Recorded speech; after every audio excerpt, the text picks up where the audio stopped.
पांडुरंग हरी वासुदेव हरी. माऊली ते होतं 13वं शतक आणि एका घटनेनं संपूर्ण नाथ संप्रदायाचं भविष्य बदलून टाकलं. विठ्ठलपंत कुटुंबांसह डोंगरात पळत होते कारण अचानक समोर वाघ आला होता. सगळे कसेबसे बाहेर पडले पण निवृत्तीनाथ मात्र कुठेच दिसेनात. 7 दिवस, पूर्ण 7 दिवस ते गायब होते. माहित नव्हतं ते जिवंत होते की वाघ त्यांना घेऊन गेला की अजून काही वेगळं घडलं. आणि 8व्या दिवशी चमत्कार झाला. निवृत्तीनाथ दत्त स्वरूपात कुटुंबांसमोर उभे राहिले. त्या दिव्य तेजानं विठ्ठलपंतही थक्क झाले.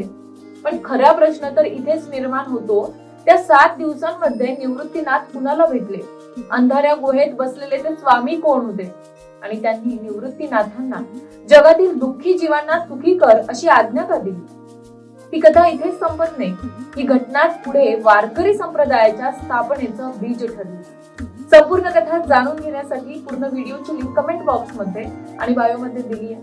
तेव्हा आमच्या सोल स्पिरिच्युअल युट्यूब चॅनलला आजच सबस्क्राईब करा आणि इंस्टाग्राम फेसबुक पेजला फॉलो करायला विसरू नका.